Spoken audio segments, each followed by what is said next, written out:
Hey guys, tonight we begin with one of the most famous disaster stories ever written, the plagues of Egypt. So before you get comfortable, take a moment to like the video and subscribe, but only if you genuinely enjoy what I do here. And let me know in the comments where you are tuning in from and what time it is for you. I always enjoy seeing how far these stories travel. Now dim the lights, maybe turn on a fan for that soft background hum, and let's ease into tonight's mystery together. Long before historians, archaeologists, and scientists started arguing about environmental disasters and ancient climate events, there was simply the story. And it is not a subtle one. The 10 plagues of Egypt appear in the book of Exodus and form one of the most dramatic sequences in the entire Bible. Even people who have never opened the text usually know at least a few of the highlights. Rivers turning to blood, frogs absolutely everywhere, swarms of insects, livestock dying, a sky that suddenly goes dark for 3 days, and finally, a mysterious final plague that convinces Pharaoh that maybe keeping millions of angry slaves was not the best management strategy. According to the biblical narrative, it all begins when Moses confronts Pharaoh, the ruler of Egypt, with a fairly straightforward request. Let the Israelites go. Pharaoh refuses, which, according to the story, turns out to be a spectacularly bad decision, because what follows is essentially a series of escalating disasters that make Egypt look less like the most powerful civilization in the ancient world, and more like the setting of a very unfortunate nature documentary. First, the Nile turns to blood. Now, the Nile was not just a river to the Egyptians, it was the entire foundation of their civilization. It provided water, irrigation, transportation, fish, trade routes, and probably most of their daily patience. So when that river suddenly becomes undrinkable and full of dead fish, things go downhill very quickly. Then come the frogs. Lots of frogs. The text describes them appearing everywhere. Houses, kitchens, bedrooms, ovens. Which means the ancient Egyptians briefly experienced something similar to a biblical version of a plumbing disaster. Once the frogs die, things get worse. Because now you have rotting animals everywhere, which attracts insects. Swarms of gnats and flies appear, livestock begin dying, and people develop painful boils. Then the sky decides to get involved. A violent hailstorm destroys crops. Locusts arrive to eat whatever survived the hail, and at one point the land is covered in darkness for 3 days. At this stage, Egypt is essentially dealing with the ancient equivalent of a cascading environmental meltdown. And then comes the final plague, the death of the firstborn. It is the moment that finally breaks Pharaoh's resistance and leads to the Exodus. For thousands of years, believers have read this story as divine intervention. But modern historians and scientists sometimes look at it and think something slightly different. That is an awful lot of disasters, occurring in a very suspicious sequence, and that raises a curious possibility. What if the story is remembering real events? Not miracles necessarily, but a chain reaction of catastrophes that ancient people tried to explain the only way they could. Now here is where historians run into their first problem. The story of the plagues is incredibly famous, but finding historical evidence for it is complicated. Because when people imagine ancient Egypt, they often picture a civilization that recorded everything. Temples covered in hieroglyphs. Papyrus scrolls filled with detailed accounts of kings, battles, and daily life. And that image is mostly accurate. Ancient Egypt produced a massive amount of written material. Pharaohs loved documenting their victories, their building projects, and the many ways the gods clearly approved of their leadership. What they did not enjoy documenting was failure, or disasters, or national embarrassment. Ancient Egyptian inscriptions were not written as objective history. They were royal propaganda. Their purpose was to glorify the pharaoh and demonstrate that Egypt was stable, prosperous, and favoured by the gods. Which means, if something truly catastrophic happened, it probably would not appear on temple walls. Imagine a modern government proudly publishing an official monument that says, "In the 10th year of Pharaoh's reign, the river turned into a biological nightmare. Frogs invaded every kitchen, insects filled the air, crops were destroyed, and then everyone panicked. That monument probably would not make it past the approval committee. So historians face a strange situation. If the plagues were purely religious storytelling, we would not expect to find evidence. But if something like them actually happened, Egypt might still have chosen not to record it. That means researchers have to look in unusual places. Indirect evidence, environmental clues, ancient documents that describe chaos rather than royal victories. And occasionally, historians stumble across texts that sound strangely familiar. One of the most famous examples is something called the Ipuwer Papyrus. This ancient Egyptian text describes a time when the land was filled with disorder. Social order collapses. The poor rise up. Death spreads through the population. And one particular line catches everyone's attention. It describes the river as blood. Now historians immediately raise their eyebrows at that sentence. Not because it proves the biblical story happened, but because it suggests that ancient Egyptians themselves remembered periods when things went terribly wrong. And when historians see ancient texts describing rivers of blood, societal collapse, and widespread disaster, they begin asking questions. Because sometimes history does not disappear completely. Sometimes it survives as fragments of memory, even if those memories are a little dramatic. One of the most intriguing pieces of evidence often mentioned in discussions about the biblical plagues is a document known as the Ipuwer Papyrus. The name sounds mysterious, but the document itself is essentially an ancient Egyptian text describing a period of chaos and social collapse. It is sometimes called the Admonitions of Ipuwer, and it reads less like a calm historical report and more like someone describing a society that has completely fallen apart, which, as you might imagine, immediately caught the attention of historians. The papyrus was discovered in the 19th century and is currently housed in a museum in the Netherlands. The text itself appears to have been copied during the New Kingdom period, but scholars believe the original composition may be much older, and the descriptions inside it are dramatic. The writer laments that the land is in chaos. Social order has broken down. Servants have become masters. The wealthy are suffering while the poor have taken their place. Violence and disorder seem to spread everywhere. But the line that usually gets the most attention is this one. The river is blood.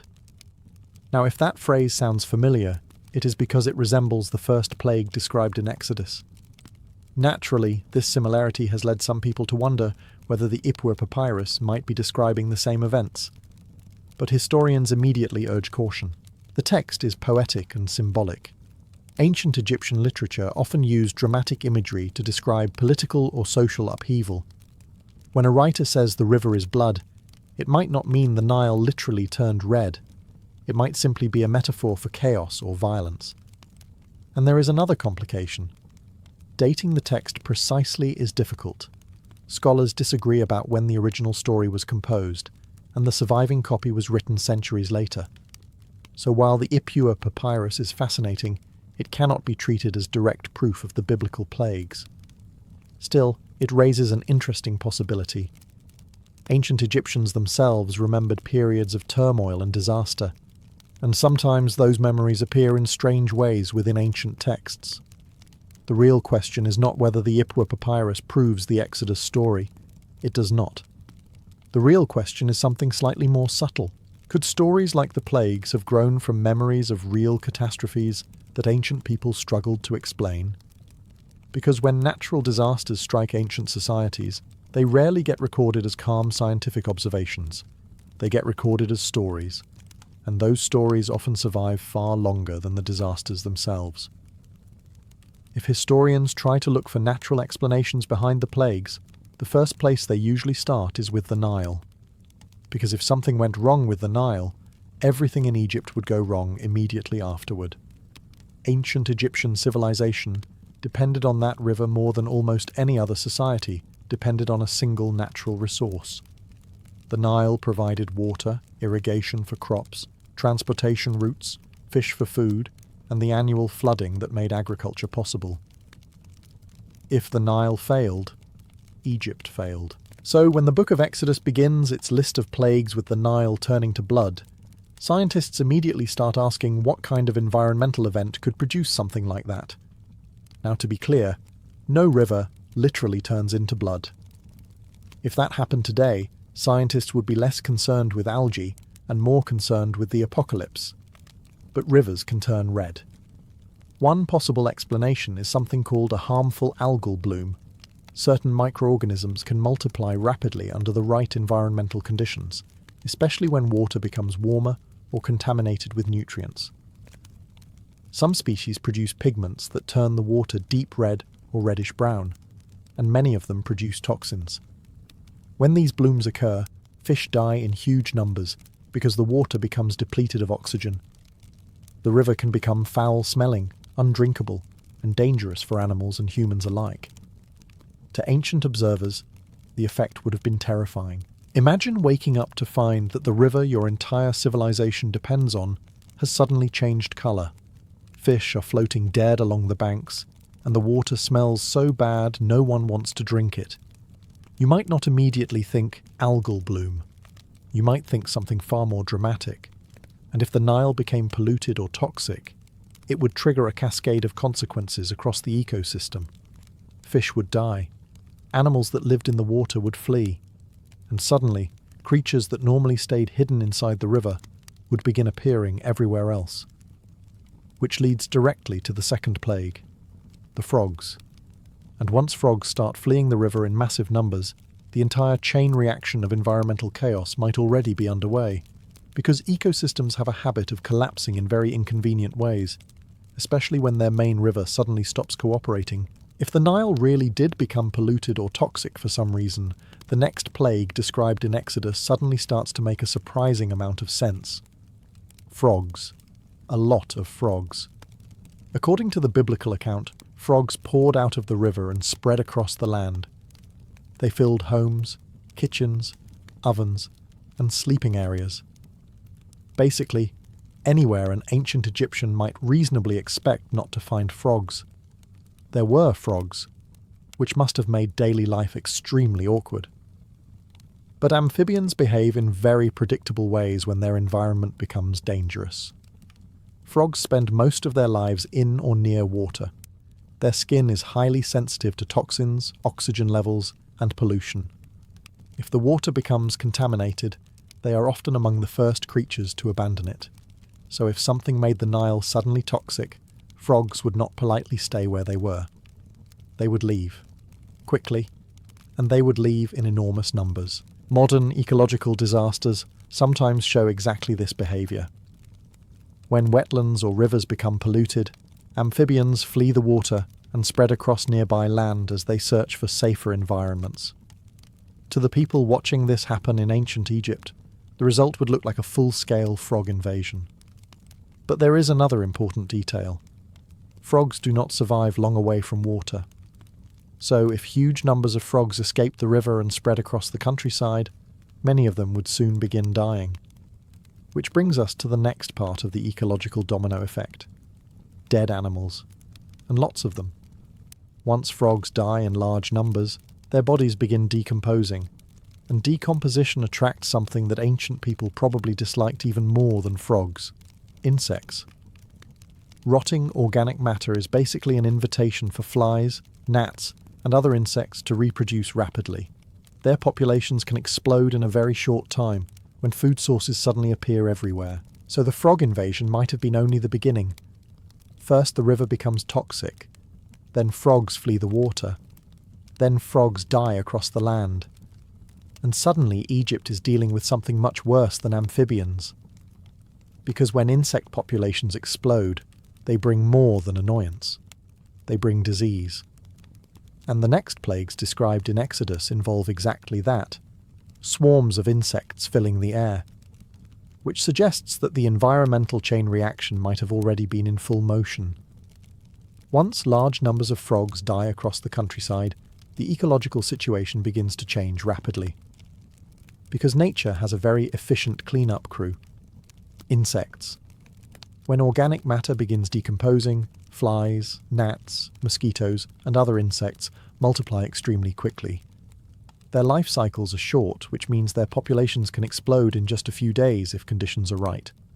And if thousands of frogs suddenly died across the Nile Valley, conditions would definitely be right. The book of Exodus describes two plagues that involve insects. First comes lice or gnats, then comes swarms of flies. To ancient people, these would have seemed like two separate supernatural punishments. But from an ecological perspective, they might simply represent different stages of the same outbreak. Gnats and biting insects often breed in damp soil, stagnant water, or decaying organic matter. If the Nile ecosystem had been disrupted and amphibians were dying across the land, insect populations would likely rise very quickly. And once insects begin multiplying, they bring another problem with them: disease. Many insects are vectors for bacteria and parasites. They can carry pathogens from animal carcasses to livestock, crops, and humans. Modern epidemiology has shown how quickly insect-borne diseases can spread in environments where sanitation breaks down. Ancient Egypt would have been especially vulnerable. The Nile Valley was densely populated. People lived close to their animals. Water sources were shared by humans, livestock, and wildlife. If insects carrying bacteria suddenly became widespread, outbreaks of disease could follow.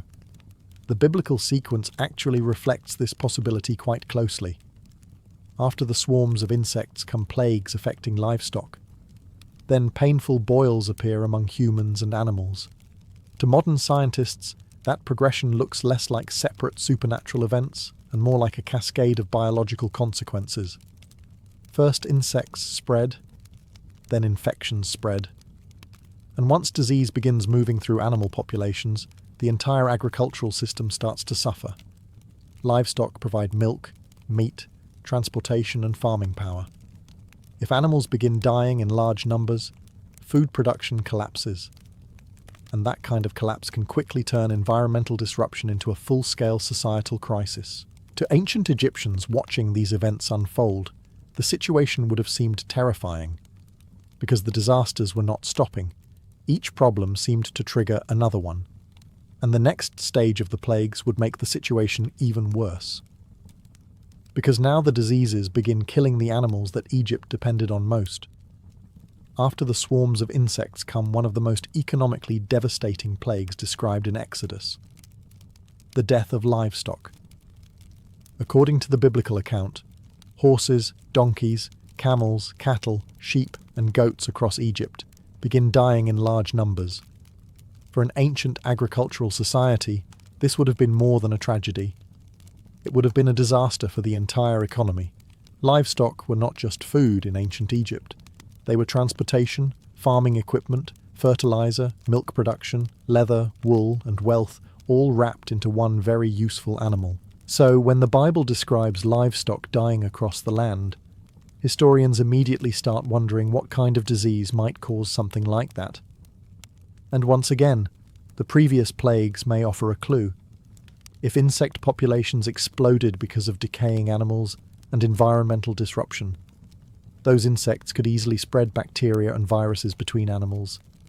Modern veterinary science shows that insect-borne diseases can spread rapidly through herds. One possible candidate often mentioned is anthrax. Anthrax bacteria live in soil and can infect grazing animals such as cattle and sheep. Insects that feed on infected animals can carry the bacteria to other livestock, spreading the disease quickly. Anthrax infections can kill animals very suddenly, sometimes within a day or two. To ancient observers, this would look terrifyingly mysterious. Healthy animals would suddenly collapse and die with little warning, and once large numbers of livestock begin dying, the consequences ripple outward across the entire society. Farmers lose their ploughing animals, milk production drops, food supplies shrink, trade suffers, and worst of all, diseases affecting animals can sometimes spread to humans as well. Which brings us to the next plague described in Exodus: boils. Painful skin sores appearing on both people and animals. Now, if you are noticing that each plague seems to logically follow the previous one, you are not alone. Some scientists believe the biblical sequence may actually preserve a surprisingly accurate description of how environmental disasters cascade through ecosystems.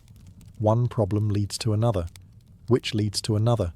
until an entire civilization is dealing with multiple crises at the same time, and Egypt, already weakened by ecological collapse and disease, was about to face something even worse, a storm powerful enough to destroy the country's crops. After livestock begin dying across the countryside, the biblical narrative describes another disturbing development. Painful boils appear on both humans and animals. Now, at first glance, this plague seems different from the previous ones. Turning water red, frogs fleeing the river, insect swarms, livestock disease. Those events can all be connected through environmental chain reactions. But boils? That sounds more like a medical mystery. However, when scientists look at ecosystems under stress, the appearance of skin diseases actually fits surprisingly well into the pattern we have already been discussing. Because when insect populations explode and animal diseases spread, humans often become the next victims. Insects, such as flies, mosquitoes, and biting gnats, are extremely effective carriers of bacteria. They feed on infected animals and then move to new hosts, spreading pathogens from one organism to another. If Egypt had been dealing with massive insect swarms following widespread animal deaths, the conditions would have been perfect for infectious disease outbreaks. Some researchers have suggested that illnesses like anthrax, glanders, or other bacterial infections could produce symptoms similar to the boils described in Exodus. Anthrax, for example, can cause severe skin lesions in humans known as cutaneous anthrax. These infections begin as small sores but can quickly become painful blackened wounds. To ancient people with no understanding of bacteria, such symptoms would have appeared terrifying and inexplicable. Imagine living in a society where the river has already failed, animals are dying across farms, insects fill the air, and now painful sores are appearing on people's bodies. At this point, the situation would have felt less like a series of random events and more like the world itself turning against you. And from a psychological perspective, that matters. Ancient societies interpreted disasters through religious and spiritual frameworks. When multiple crises occurred in rapid succession, people often believed divine forces were responsible. So if Egyptians were witnessing disease spreading among animals and humans at the same time as ecological collapse, they may have interpreted it as divine punishment. But the disasters were not finished. Because after disease weakens an agricultural society, the next major threat becomes something even more destructive: weather. And according to the biblical account, the next plague brought one of the most violent storms Egypt had ever seen. A storm that destroyed crops, shattered trees, and made the crisis even worse. By the time the story reaches the seventh plague, Egypt is already having a very bad year. The river has failed. Frogs have invaded the countryside. Insects are everywhere. Livestock are dying. Disease is spreading among people. At this point, most ancient civilizations would already be struggling. But according to the book of Exodus, the disasters are not finished. Next comes a violent storm unlike anything Egypt had seen before. The text describes thunder, lightning, and hail falling from the sky, with enough force to destroy crops, break trees, and kill animals caught outside. For ancient Egyptians, this would have been especially shocking, because severe hailstorms are extremely rare in Egypt. The Nile Valley has a hot, dry climate, and while storms do occur, large hail is unusual.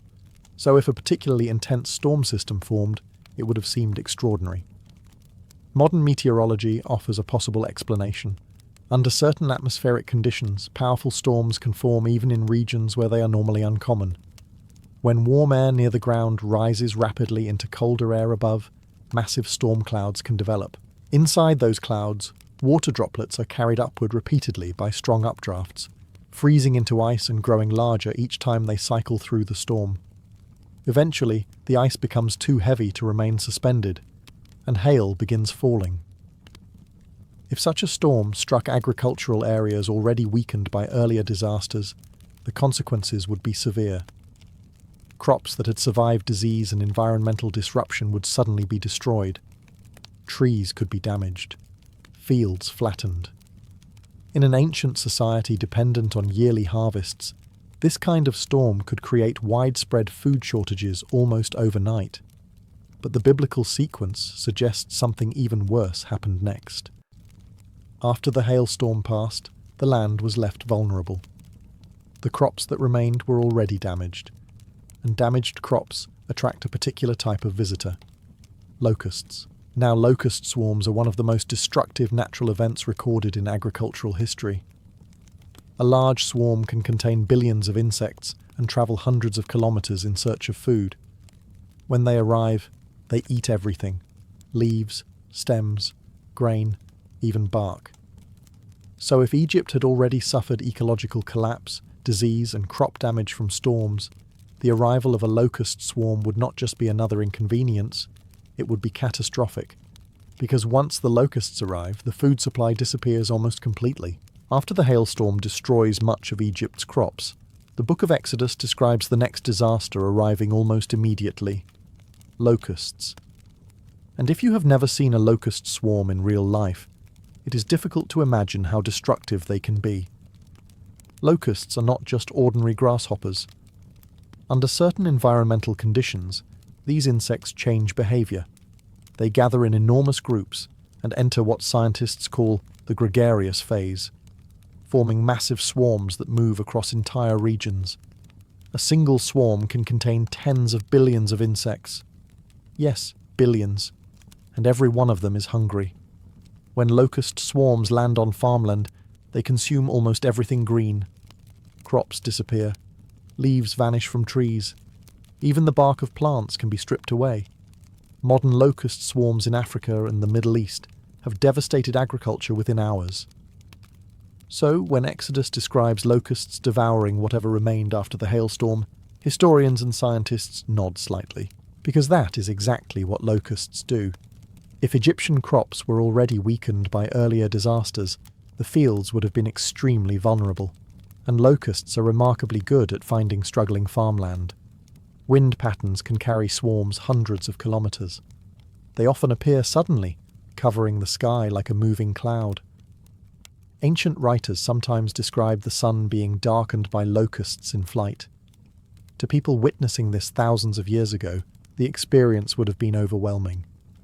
Imagine standing in your fields watching the sky fill with insects. Then they land. And within hours, the crops you depended on for the entire year are gone. Grain, vegetables, fruit trees, everything. For a civilization whose stability depended on predictable harvests, this kind of disaster could create immediate famine conditions. And when food supplies collapse, societies begin to panic. The biblical account suggests Egypt was now facing exactly that situation. The Nile had already failed. Animals were dying. Disease was spreading. Storms had destroyed crops. And now locusts had eaten what little remained. At this point, Egypt was no longer dealing with a single disaster. It was experiencing what scientists call a cascade failure, one crisis triggering the next. And according to the story, the next plague would be one of the most mysterious of all. 3 days of darkness. After rivers fail, animals die, crops are destroyed, and locusts eat whatever survives, the biblical narrative introduces one of the strangest plagues of all: darkness. Not ordinary nighttime darkness, but 3 full days in which, according to the Book of Exodus, the land of Egypt was covered in such thick darkness that people could not see one another or leave their homes. That description has puzzled historians for centuries, because darkness lasting that long is not something that normally happens in the Nile Valley. But scientists studying ancient environmental disasters have suggested a few possible explanations. One of the most discussed involves volcanic eruptions. Around the time many scholars place the Exodus story, the Mediterranean world experienced one of the largest volcanic eruptions in human history, the eruption of Thera on the island of Santorini. This massive volcanic explosion sent ash and debris high into the atmosphere and spread volcanic material across huge areas of the eastern Mediterranean. Ash clouds from eruptions can travel hundreds or even thousands of kilometers. When they do, they can block sunlight and create eerie dark skies over distant regions. Even far from the eruption itself, the atmosphere can become hazy, dim, and unsettling. Ancient people witnessing such conditions would have had no scientific explanation. To them, the sun itself might appear to disappear. Another possible explanation involves massive sandstorms. Egypt sometimes experiences powerful desert storms known as Khamsin winds, which can fill the air with thick clouds of dust. These storms can darken the sky dramatically, reducing visibility and turning daylight into an eerie twilight. In extreme cases, the air can become so filled with dust that breathing becomes difficult and people remain indoors. Now imagine such a storm occurring after a series of other disasters. Crops gone, animals dead, insects everywhere, disease spreading, and suddenly the sky itself turns dark. At that point, ancient Egyptians might not have seen it as a weather event. They might have believed the entire natural world was turning against them. But according to the biblical narrative, even this terrifying darkness was not the final disaster. One more plague remained, and it would become the most haunting and mysterious of them all, the death of the firstborn. After 9 disasters, the book of Exodus describes the final and most terrifying plague, the death of the firstborn. According to the biblical narrative, during a single night the firstborn child in every Egyptian household died.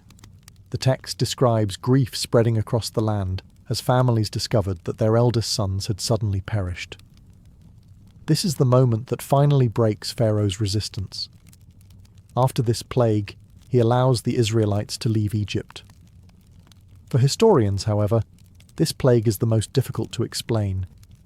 Many of the earlier plagues can be connected to environmental chain reactions, polluted water, insect outbreaks, disease among animals, agricultural collapse, and unusual weather events. But the death of the firstborn? That is harder. Some researchers have proposed a theory involving toxic grain. If Egypt had suffered ecological disasters, crop damage, and poor storage conditions, certain types of fungi could grow on stored grain. Some of these fungi produce powerful toxins. One example is ergot fungus, which can contaminate cereal grains under humid conditions. Another possibility involves molds that produce poisonous compounds, capable of causing severe illness or death. Now imagine a famine situation. Food is scarce. Families rely heavily on whatever grain remains in storage. In many ancient households, the eldest family members or the heads of households often received the first portion of food, which might mean they would consume the largest quantities of contaminated grain. That could create a pattern where the firstborn sons or leading family members were affected first. But historians are careful here. There is no direct evidence proving that something like this occurred in Egypt during the time traditionally associated with the Exodus. The theory simply shows how environmental disasters could potentially lead to unusual patterns of illness. Another possibility is that the final plague represents symbolic storytelling rather than a literal event. Ancient texts often use powerful narrative elements to emphasize the climax of a story. In this interpretation, the death of the firstborn symbolizes the final collapse of Pharaoh's power and the ultimate judgment against Egypt. So while earlier plagues might reflect memories of real disasters, the final plague could have been shaped by centuries of religious storytelling. And that raises an important point. Ancient stories often preserve fragments of real events, but over time those events are retold, interpreted, and transformed into something much larger than the original experience, which means the real mystery of the plagues may not be whether they happened exactly as written, but whether ancient people were remembering a catastrophe. That history only partially remembers today. When historians examine ancient texts like the Book of Exodus, they often ask a different question than the one most people expect. Not simply, did this happen exactly as written, but rather, what real events might be hiding inside the story? Because throughout human history, societies have preserved memories of disasters through storytelling. Earthquakes become legends of angry gods. Floods become stories of divine punishment. Volcanic eruptions become tales of fire raining from the sky. And once these events pass into cultural memory, they are retold again and again across generations. Details change, meaning evolves, but the core memory often survives. The plagues of Egypt may fit this pattern. If Egypt experienced a series of environmental disasters, polluted water, animal die-offs, insect outbreaks, crop destruction, and unusual weather events. Those events would have been terrifying for people living through them. Ancient Egyptians and Israelites did not have microbiology, meteorology, or environmental science to explain what they were witnessing. Instead, they interpreted the events through religion and divine power. To them, disasters were not random. They were messages from the gods. And this interpretation was not unique to Egypt. Nearly every ancient culture explained catastrophic events through supernatural forces. Storms, droughts, eclipses, and disease outbreaks were often viewed as signs of divine anger or intervention. So if a real environmental crisis struck Egypt and coincided with a political or social upheaval, such as the migration of enslaved populations, those events could easily become intertwined in collective memory. Over time, the disasters might be remembered not simply as natural events, but as a sequence of divine acts leading to the liberation of a people. This does not mean the story is fictional, but it also does not mean the events occurred exactly as written. Instead, it suggests something historians see quite often: real events becoming legendary history. The core experience survives, but the explanation surrounding it changes. And when stories are told for thousands of years, they rarely stay simple. They become powerful narratives filled with symbolism, meaning, and cultural identity. Which means the plagues of Egypt might not be just a religious story. They might be a memory of a time when nature itself turned against one of the most powerful civilizations of the ancient world, and people tried to explain it the only way they knew how. At this point, a very reasonable question appears. If Egypt experienced disasters on the scale described in the plagues, wouldn't Egyptian records mention it? After all, ancient Egypt left behind an enormous amount of written material. Temples, monuments, tomb inscriptions, and papyrus documents describe everything from military campaigns to tax collections. Surely something that dramatic would appear somewhere. But here is where historians encounter a fascinating problem. Ancient Egyptian records were not neutral historical reports. They were political messaging. Pharaohs controlled the official narrative of history, and that narrative had one primary purpose: to demonstrate that the ruler was powerful, favoured by the gods, and fully in control of the kingdom. So the monuments we see today tend to celebrate victories, triumphant battles, successful building projects, foreign enemies defeated, divine blessings received. What we almost never see are official records describing national humiliation or catastrophic failure. You do not find temple carvings that say something like, "Year 12 of Pharaoh's reign, the river failed, insects covered the land, crops were destroyed, and the royal administration had absolutely no idea what was happening." That kind of honesty was not common in royal propaganda. This means that the absence of Egyptian records describing the plagues does not necessarily prove the events never happened. It simply means that official inscriptions were unlikely to record them. However, historians still search for indirect clues: periods of political instability, evidence of famine, signs of environmental disruption. Occasionally they find hints that Egypt experienced difficult periods during certain centuries, but none of these clues can be definitively connected to the Exodus story. So historians remain cautious. There is no direct archaeological or written evidence proving that the plagues happened exactly as described in the Bible. At the same time, there is also no evidence that definitively disproves the possibility that real disasters inspired the story. And that uncertainty is where historical research often lives. Some questions remain unresolved. The Exodus narrative sits right at the intersection of history, religion, and ancient memory, which means that even after centuries of research, historians still cannot give a simple answer. But the mystery itself is part of what makes the story so enduring, because the plagues of Egypt exist in a strange place between two worlds: faith and history. So after centuries of debate, research, and scientific investigation, where does that leave us? Did the biblical plagues actually happen? The honest answer is, we do not know. There is no clear historical document that confirms the entire sequence of plagues exactly as described in the book of Exodus. No Egyptian monument describing frogs in the palace kitchens or royal scribes complaining about catastrophic insect infestations. But the absence of proof does not automatically mean the story was invented from nothing.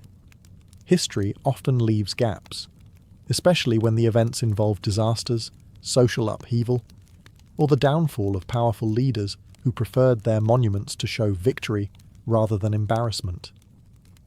And when historians examine the plagues closely, something interesting appears. Many of them follow a surprisingly logical pattern. A polluted river could drive animals out of the water. Dead animals could attract insects. Insects could spread disease. Disease could kill livestock and infect people. Storms and locusts could destroy weakened crops. Environmental stress could push an already struggling society toward famine and chaos. In other words, the biblical sequence reads almost like a chain reaction, one crisis triggering the next. Now, that does not prove the plagues happened exactly as written. Ancient writers often shaped stories to convey meaning, morality, and theology. Over generations, real events can grow into powerful narratives filled with symbolism and dramatic detail. But it does suggest something important. The story may contain echoes of real experiences, memories of environmental disasters, political instability, or social upheaval that ancient people struggled to understand. And when humans try to explain frightening events they cannot control, they often turn to the most powerful explanation available: divine intervention. For believers, the plagues remain a powerful example of faith and divine justice. For historians, they remain a fascinating puzzle, a story that may contain fragments of real history hidden beneath layers of storytelling.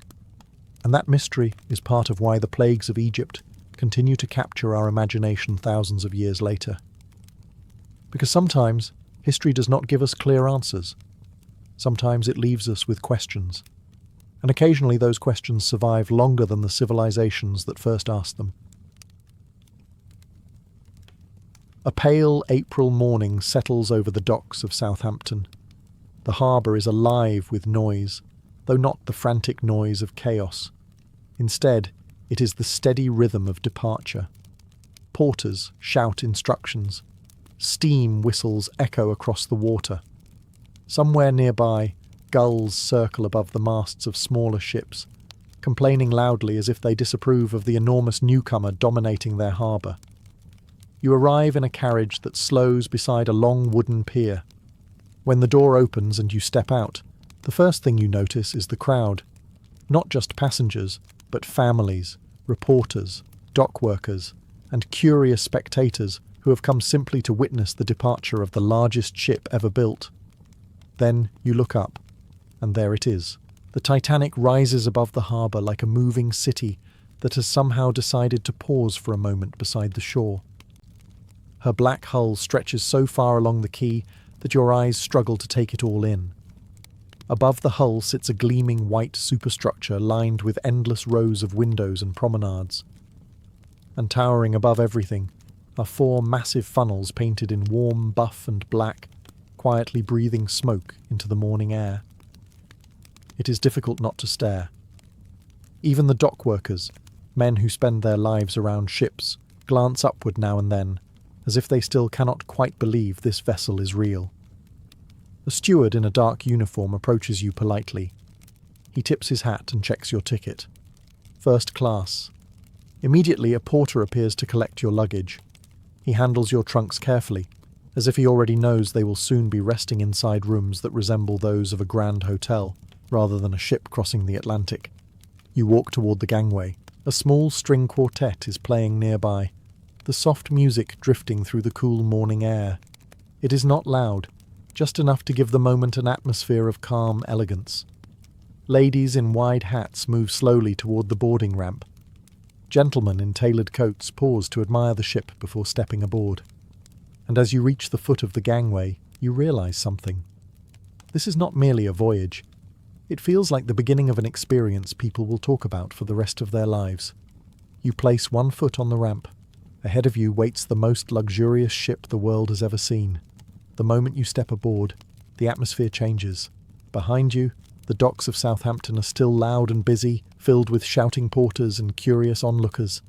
But ahead of you, inside the ship, everything becomes strangely calm. The noise fades, replaced by a quiet order that feels almost ceremonial.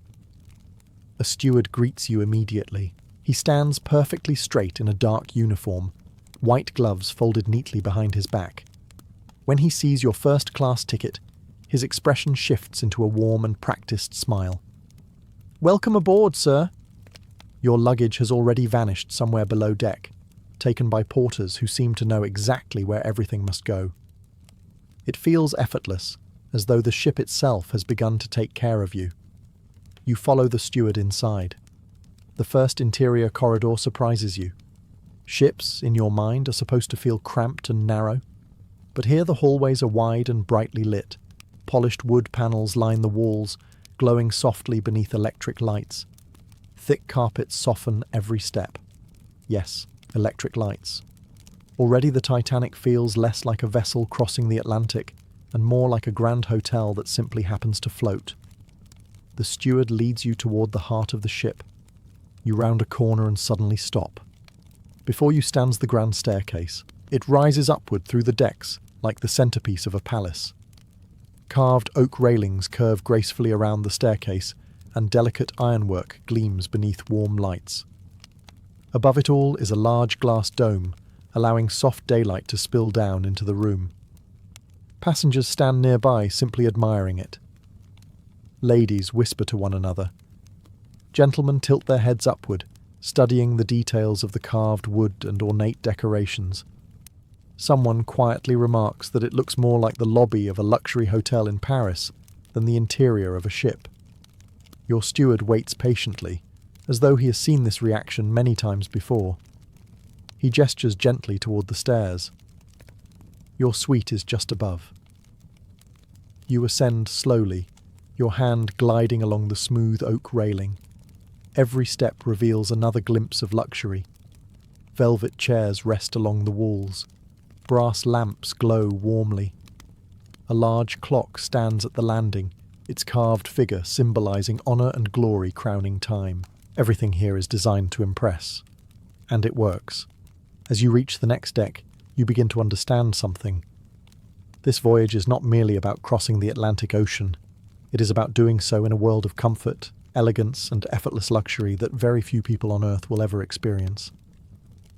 At the top of the staircase, the steward guides you along a quiet corridor lined with polished wood and thick carpet that muffles every footstep.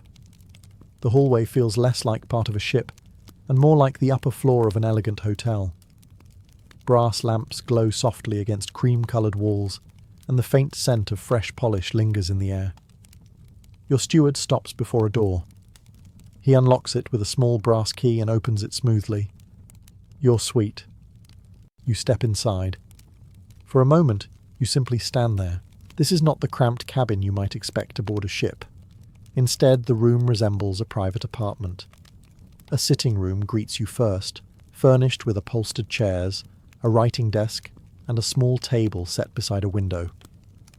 The furniture is polished mahogany, and the cushions are covered in soft fabric that looks as if it belongs in a fine London townhouse. Light pours through the large porthole. Outside, the harbour of Southampton is still busy. Tugboats move slowly beside the giant hull. Dock workers walk along the pier below. Yet from inside this room, the chaos feels distant and quiet. Your luggage has already arrived. The porter has placed your trunks neatly beside the wardrobe. A second door reveals the bedroom, where a comfortable bed waits beneath crisp white sheets.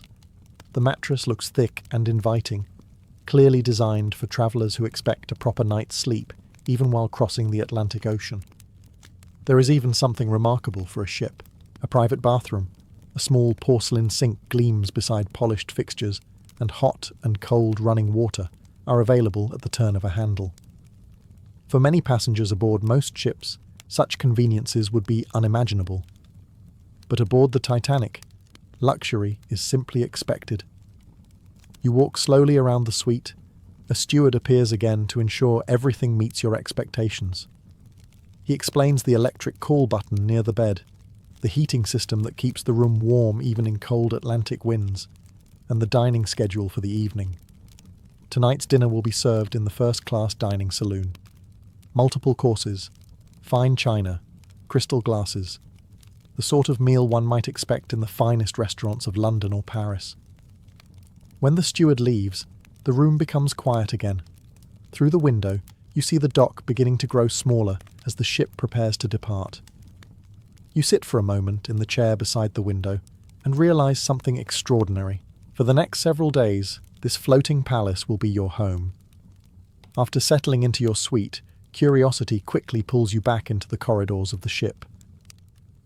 Remaining inside such a luxurious room feels almost wasteful when an entire floating city waits to be explored. You make your way toward the promenade deck. The corridor gradually brightens as sunlight filters through large windows. Soon, a steward opens a door, and a breath of cool sea air greets you. You step outside. The promenade stretches along the side of the ship like a long seaside boulevard. Polished wooden planks run beneath your shoes, perfectly clean and smooth. A white railing separates the deck from the vast harbour beyond. Southampton spreads out behind you. From this height, the docks appear smaller, almost toy-like. Tugboats puff gently beside the Titanic's enormous hull, and crowds still linger along the pier to watch the great liner prepare for departure.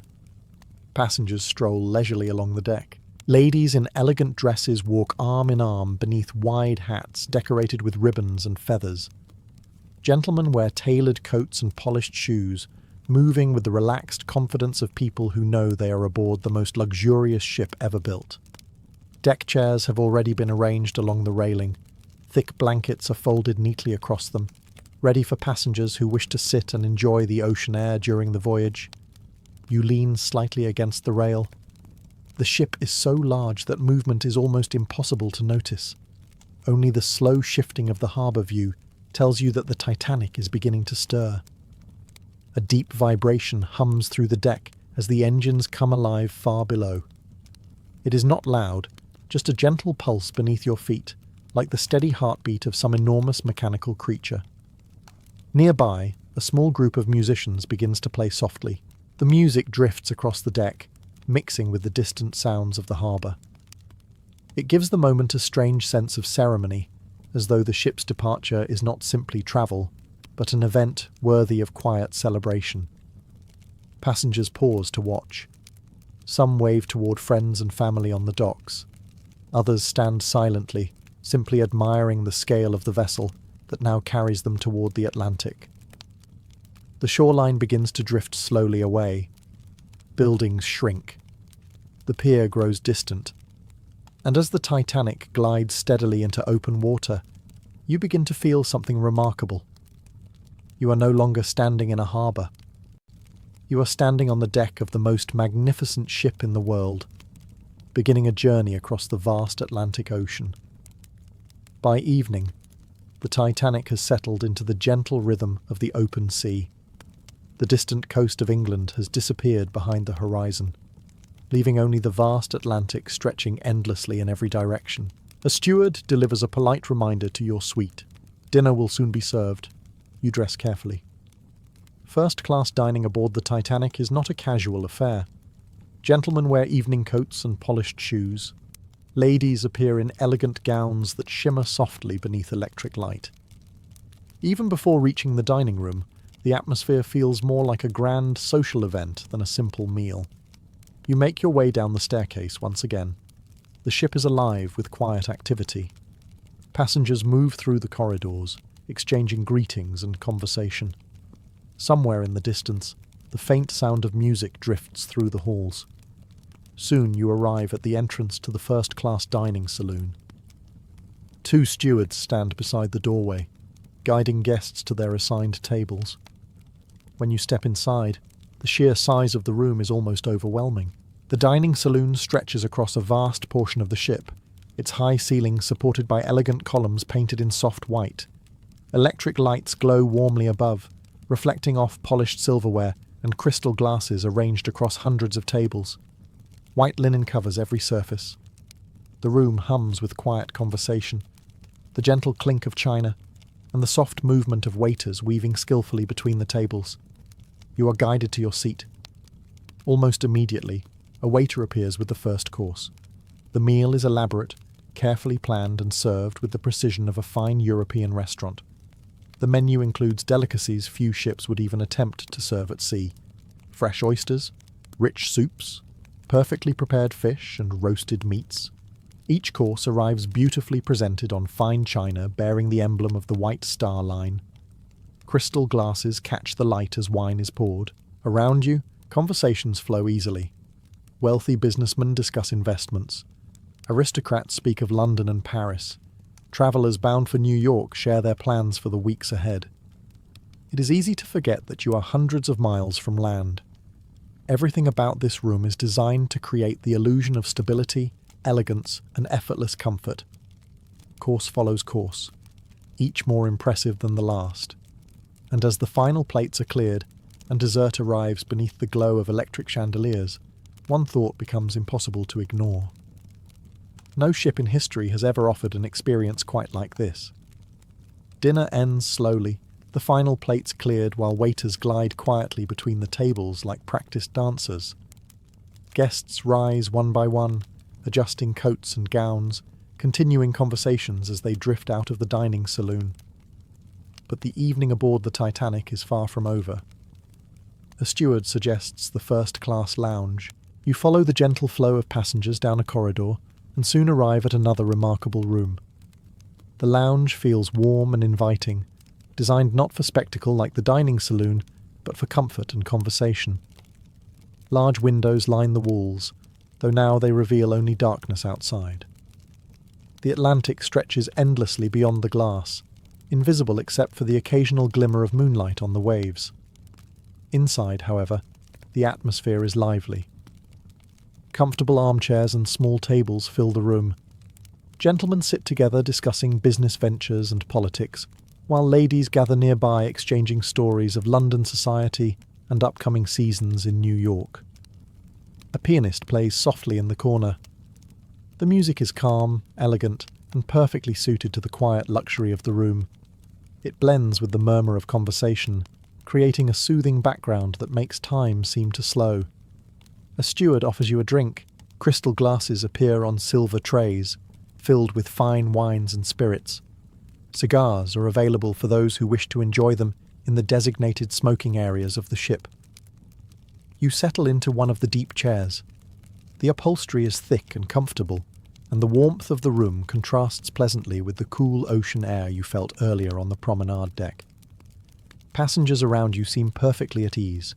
It is easy to see why. The Titanic has been designed to remove every inconvenience from the experience of ocean travel. There is no rocking discomfort, no cramped quarters, no sense of danger. Instead, there is quiet elegance. Across the room, a group of passengers begins discussing the ship itself. They admire the engineering that makes such a voyage possible. Some speak confidently about the Titanic's advanced safety features. Many repeat the same phrase with a tone of admiration. The ship is practically unsinkable. The idea spreads through the room like a comforting certainty. After all, with her size, her steel construction, and her modern design, what danger could possibly threaten such a vessel? The pianist continues to play, and as the evening drifts peacefully onward, no one in the lounge can imagine that history will soon prove those confident words tragically wrong. Eventually, the lounge begins to quiet. Some passengers return to their suites. Others move toward the smoking room or remain seated in conversation, unwilling to let such a pleasant evening end too quickly. But you feel drawn back toward the open air. You step out into the corridor and follow the familiar path toward the promenade deck. When the door opens, the cool Atlantic night greets you. The change from the warm interior of the ship is immediate. A fresh breeze moves across the deck, carrying the clean scent of the open ocean. The sounds inside the ship fade behind you, replaced by the steady hush of water moving along the Titanic's hull. Night has completely fallen. Above you stretches a sky filled with stars so bright and numerous that they almost seem unreal. Far from the lights of cities, the heavens reveal themselves with remarkable clarity. The Milky Way forms a faint glowing band across the darkness, and countless stars shimmer like scattered diamonds. The ocean below mirrors that silence. You walk slowly along the deck. Only a few other passengers are outside now. A couple leans quietly against the railing, speaking in soft voices. Farther down the deck, a gentleman sits alone in a deck chair, wrapped in a blanket, while gazing at the sky. The Titanic moves forward with calm confidence. The engines produce a deep, steady vibration beneath the deck, barely noticeable but reassuring in its rhythm. Every few seconds the bow cuts through the water ahead, sending soft ripples outward into the dark Atlantic. You rest your hands on the railing. From here, the ship's immense size becomes clear. The promenade stretches far ahead and behind you, disappearing into shadows beneath electric deck lamps. Somewhere forward near the bow, the sea breaks gently against the hull as the Titanic pushes onward across the vast ocean. It feels peaceful. The ship seems unstoppable. With its immense size and modern engineering, it moves through the water with a quiet strength that inspires complete confidence. Passengers aboard speak often about the same thing. This vessel is the greatest achievement of modern travel. You remain there for several minutes, breathing in the cold ocean air and watching the stars drift slowly across the sky. Finally, you turn back toward the warmth of the ship. Tomorrow will bring another day of comfort, exploration, and luxury aboard the most magnificent liner ever built. And tonight, the Atlantic appears calm, endless, and perfectly safe. Morning arrives quietly aboard the Titanic. You wake slowly, noticing first the gentle stillness of the room. There is no harsh rocking, no sudden noises that might remind you that you are far out at sea. Instead, the ship moves with such smooth confidence that the sensation is almost like resting in a grand hotel that simply happens to glide across the ocean. A soft knock comes at the door. Your steward enters politely carrying a breakfast tray. Silver dishes rest neatly upon it, and steam rises from a pot of fresh tea. Toast, eggs, and fruit have been prepared with the same careful attention you saw at last night's dinner.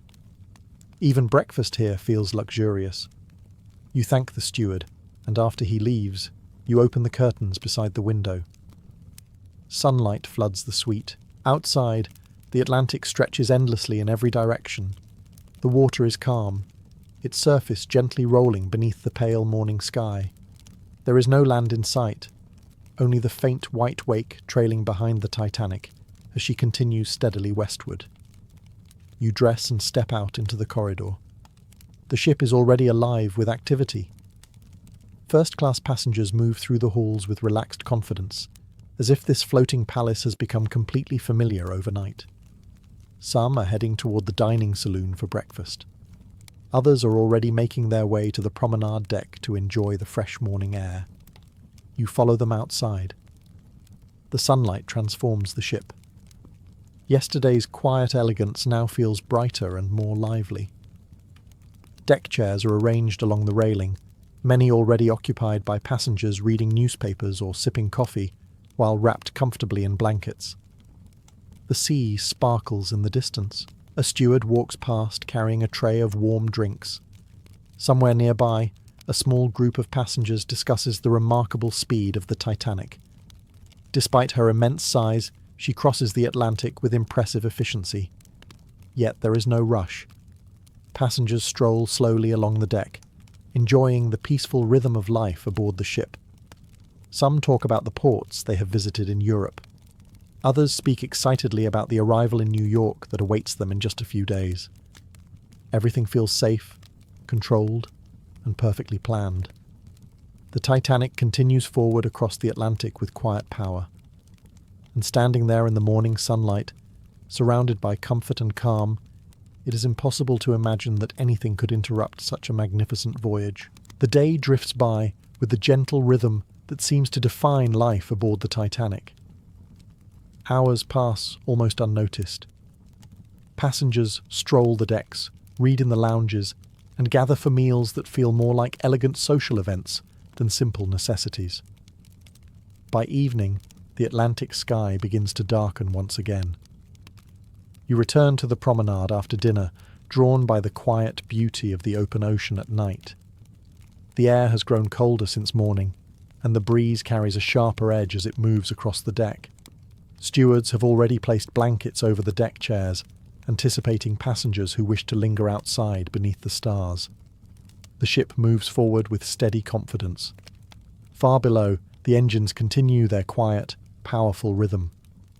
The vibration beneath your feet is faint but constant, a reminder that the Titanic is pushing forward across the vast ocean at remarkable speed. Above you, the sky is perfectly clear. The stars appear even brighter than the night before. Without clouds or moonlight to soften them, they glitter with an almost eerie sharpness. The ocean below reflects nothing but darkness, a deep black expanse stretching endlessly toward the horizon. Passengers move calmly along the deck. Some walk slowly, enjoying the fresh air before returning inside. Others lean quietly against the railings, watching the sea glide past the hull of the ship. Laughter and conversation drift through the cool night air. From somewhere inside the ship, faint music can still be heard. The Titanic feels invincible. That thought seems to hang quietly in the air. With her massive steel hull, advanced engineering, and luxurious design, she represents the peak of human achievement. Many passengers speak of her with pride, confident they are travelling aboard the safest vessel ever constructed. Yet the ocean remains vast and silent. You stand at the railing for a moment longer, watching the dark water rush past the bow. The night feels peaceful, almost hypnotic, as the ship cuts steadily through the Atlantic. Eventually you turn back toward the warm lights of the ship's interior. Tomorrow will bring another day of comfort, conversation, and elegance aboard the most famous liner in the world. And as the Titanic continues her journey westward through the calm, star-filled night, no one aboard can yet imagine how suddenly this perfect voyage will change. The year is 1920. Only a few years earlier, the world had been trapped in one of the darkest conflicts in human history. The First World War had scarred continents, shattered empires, and left entire generations carrying the weight of loss. Cities across Europe were still rebuilding, and millions of families were learning to live with the quiet absence of fathers, sons, and brothers who would never return. For a moment, it seemed as though the world might sink into a long era of exhaustion. But something unexpected happened. Instead of retreating into silence and caution, society erupted with energy. Across the United States and Europe, people felt an almost urgent desire to live again. After years of rationing, fear, and discipline, the appetite for pleasure returned with incredible force. Restaurants filled, music halls reopened. Dance floors came alive with laughter and movement. It was as if the world had collectively decided that life was simply too short to waste. New technologies began to transform daily life. Automobiles rolled off factory lines in growing numbers, allowing ordinary people to travel farther than ever before. Radios appeared in living rooms, bringing music and news directly into homes. Electric lights illuminated city streets late into the night, turning urban centres into glowing landscapes of possibility. Wealth also seemed to expand at astonishing speed. The stock market climbed higher year after year, and investors spoke confidently about a future of endless prosperity.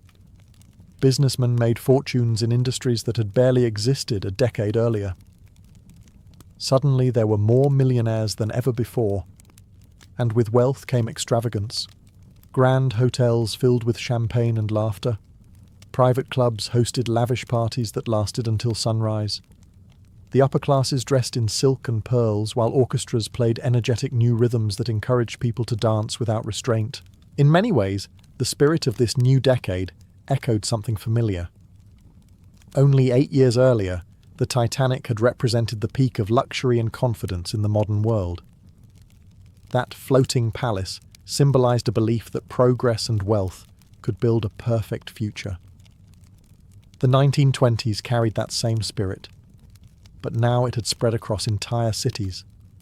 The world seemed convinced that a brilliant new age had arrived, an era of glamour, music, and endless celebration.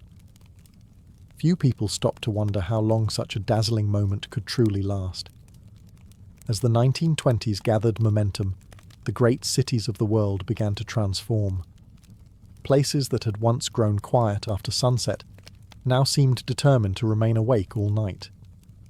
Electric lights spilled from theatre marquees, restaurant windows, and hotel lobbies, turning city streets into glowing rivers of movement and noise. New York was perhaps the most dramatic example. Broadway blazed with bright signs and crowded sidewalks. Taxi horns echoed through Manhattan while crowds poured in and out of music halls, dance clubs, and rooftop restaurants. The city had always been lively, but now it felt almost unstoppable. Paris was no different. Cafes spilled out onto the sidewalks where artists, writers, and musicians gathered late into the night.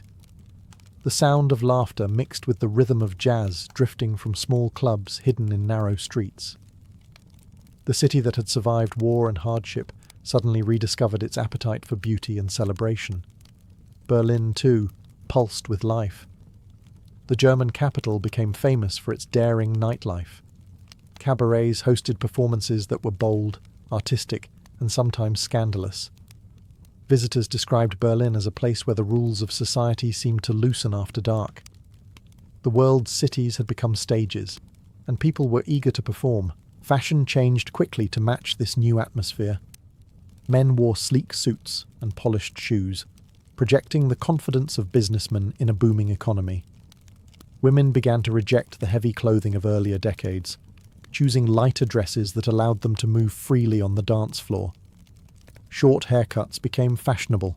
The new generation of young women, often called flappers, embraced independence with striking confidence.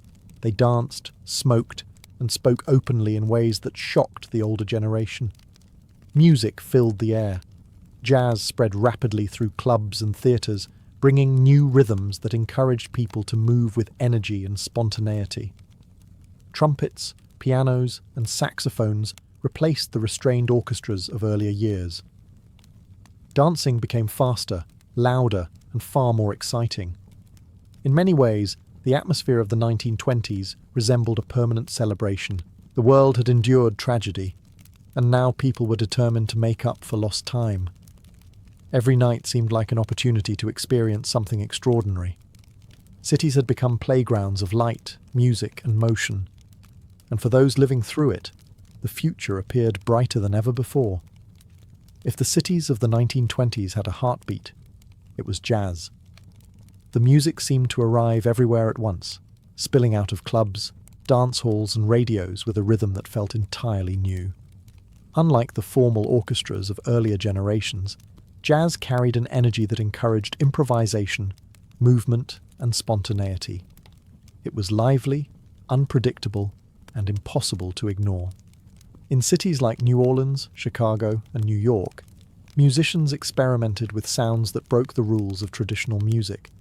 Trumpets blared boldly. Saxophones weaved playful melodies through the air.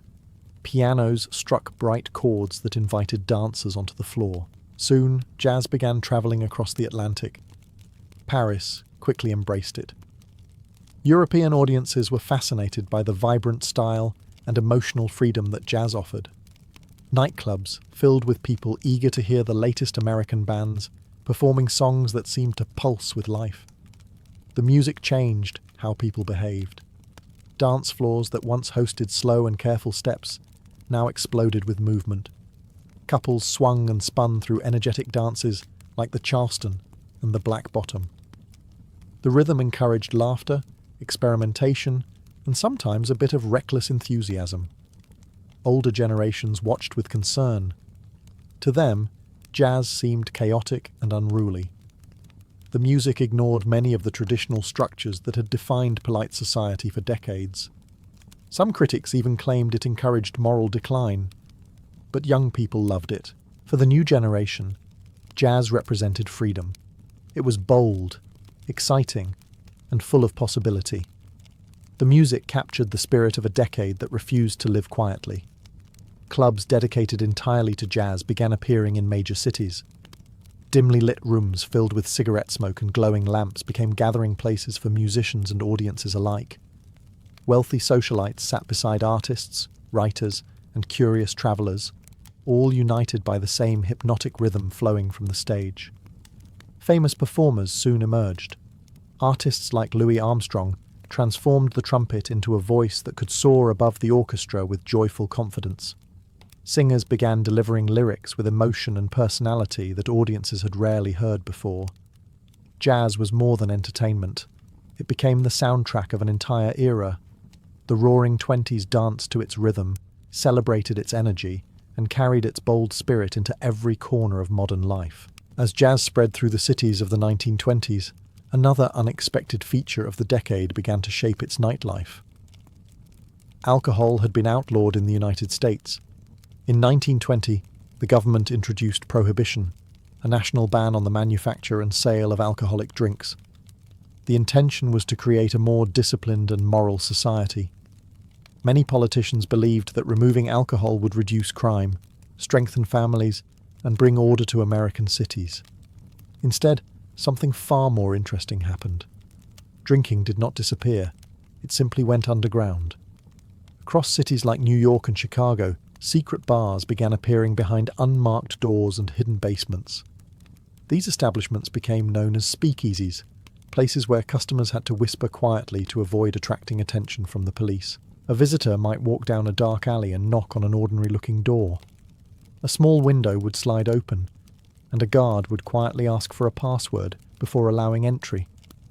Inside, the atmosphere was anything but secretive. Speakeasies were lively, crowded places filled with music, laughter, and the clinking of glasses.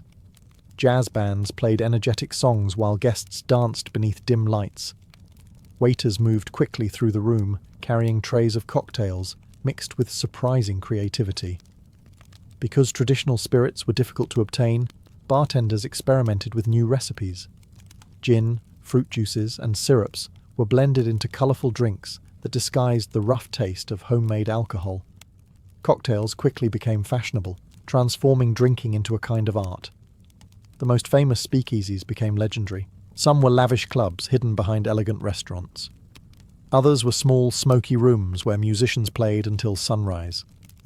Wealthy businessmen, artists, and socialites all gathered together, enjoying the thrill of breaking the law in stylish surroundings. Of course, the illegal alcohol trade attracted powerful criminals. Figures like Al Capone built vast fortunes supplying liquor to these underground bars. Organised crime expanded rapidly, turning the business of alcohol into one of the most profitable enterprises of the decade. Yet for many people, the speakeasy was simply a place to escape reality. Behind those hidden doors, the Roaring Twenties felt unstoppable. Music played loudly, cocktails flowed freely, and the night seemed to promise endless excitement. As jazz echoed through the clubs and cocktails flowed behind hidden doors, another revolution was quietly unfolding in the streets and dance halls of the 1920s. It was the rise of a new kind of woman. For generations, society had expected women to behave with careful restraint. Fashion was heavy and modest. Hair was long and carefully styled. Social rules dictated how women should speak, dress, and behave in public. But the young women of the 1920s had little interest in those traditions. They called themselves flappers. The name itself suggested something light, rebellious, and impossible to control. Flappers rejected the rigid expectations of their parents' generation and embraced a lifestyle filled with freedom, excitement, and independence. The change was visible immediately in fashion. Long skirts disappeared, replaced by shorter dresses that allowed women to move easily on the dance floor. Corsets, which had restricted movement for decades, were abandoned in favour of loose, comfortable clothing. Hair was cut short into sleek bobs. It was a bold decision that shocked many older observers. For centuries, long hair had been considered a symbol of feminine beauty. Now, young women were happily abandoning that tradition. Flappers also behaved differently. They danced enthusiastically to jazz music, smoked cigarettes in public, and spoke openly about their desire for independence. Many worked in offices, shops, and factories, earning their own income and gaining a new sense of personal freedom. To the older generation, this transformation seemed alarming. Newspapers published worried articles about declining morals and rebellious youth. Critics claimed the flapper lifestyle encouraged recklessness and irresponsibility. Yet for the women themselves, the change felt exhilarating. They had lived through a world war that had reshaped society. Many had worked in factories and offices while men were away fighting. Returning to the quiet, restricted life expected before the war felt impossible. The flapper represented something larger than fashion. She symbolized a new era in which women demanded a greater voice in society. Voting rights had recently expanded in many countries, and social expectations were slowly beginning to shift. The Roaring Twenties were not only about jazz, wealth, and glittering parties. They were also about transformation, and the young women dancing across those crowded floors were helping to reshape the modern world. As music filled the dance halls and flappers transformed fashion, another powerful force was shaping the decade: money. During the 1920s, wealth seemed to multiply almost magically. Businesses expanded rapidly, factories produced goods at astonishing speeds, and new industries appeared almost overnight. Automobiles were at the center of this transformation. Henry Ford's assembly line had already changed manufacturing before the war, but now the system reached its full potential. Cars rolled off factory lines in huge numbers, becoming affordable to millions of people who had never imagined owning one. Roads expanded across the countryside, connecting towns and cities like never before. Suddenly, travel felt easy and exciting. Radios also entered everyday life. Families gathered around glowing wooden cabinets to listen to music, news, and entertainment. Advertisements encouraged people to buy the newest products, from refrigerators to stylish clothing. Consumption became part of the culture. People were encouraged to spend money, to enjoy the rewards of modern industry. Department stores displayed elegant goods in brightly lit windows, tempting shoppers with promises of comfort and sophistication. But perhaps the most powerful symbol of this new prosperity was the stock market. In cities like New York, investors rushed to buy shares in companies they believed would grow endlessly. Stock prices climbed steadily higher. Newspapers reported stories of ordinary individuals who had invested small sums and quickly become wealthy. The idea of easy money spread like wildfire. People who had never invested before suddenly opened brokerage accounts. Clerks, teachers, and shopkeepers borrowed money to buy stocks, confident that prices would continue to rise. The market became a kind of national obsession. Crowds gathered outside brokerage offices to watch stock prices being updated on large boards. Conversations in restaurants and taxis often turned to the same subject: which company was climbing fastest? For many Americans, it felt like a golden opportunity. The economy appeared unstoppable. Factories produced goods faster than ever. Cities grew richer. Luxurious lifestyles became increasingly common among those who benefited from the boom. Yet beneath the excitement, a fragile truth remained. Much of this wealth depended on confidence. As long as people believed the market would rise forever, the prosperity of the Roaring Twenties seemed secure. Few stopped to consider what might happen if that confidence ever began to disappear. While wealth surged and cities sparkled with nightlife, another powerful force began shaping the culture of the 1920s: the rise of modern celebrity. For the first time in history, millions of people across different countries began admiring the same famous faces. These new icons did not rule nations or command armies. Instead, they appeared on the silver screen. Cinema was becoming one of the most powerful forms of entertainment in the world. Movie theaters opened in cities and towns everywhere, offering audiences a chance to escape everyday life and enter dazzling worlds of romance, adventure, and glamour. Inside these darkened halls, flickering images told stories that felt larger than life. Hollywood quickly became the center of this new industry. In California, enormous film studios produced movies at astonishing speed. Directors experimented with new techniques, while actors perfected dramatic performances that could communicate emotion without spoken words. After all, most films of the time were still silent. But silence did not prevent these performers from becoming international stars. Names like Charlie Chaplin, Rudolph Valentino, and Clara Bow became instantly recognizable across continents. Their photographs appeared in magazines, newspapers, and advertisements. Audiences adored them. Fans studied the clothing worn by actresses and attempted to copy their hairstyles. Young men admired the confident style of movie heroes and tried to imitate their charm and elegance. The influence of film spread quickly. Fashion designers paid attention to what appeared on screen, knowing that audiences would soon demand similar styles in shops and department stores. Hairstyles, makeup, and even the way people walked began reflecting the glamorous images projected in cinemas. Hollywood itself became a symbol of luxury. Stories circulated about extravagant parties hosted by film stars in enormous mansions. These gatherings seemed to represent the very spirit of the Roaring Twenties: wealth, beauty, excitement, and endless celebration. Yet there was also something deeper happening. Cinema allowed people to share the same dreams. A young factory worker in Chicago could watch the same film as a wealthy businessman in New York or a student in Paris. For a few hours, they all entered the same world of adventure and romance. The 1920s were not only an age of jazz and prosperity, they were also the beginning of modern entertainment culture, and the glittering faces on the silver screen were quickly becoming the heroes and icons of an entire generation. By the late 1920s, the world appeared to be glowing with confidence.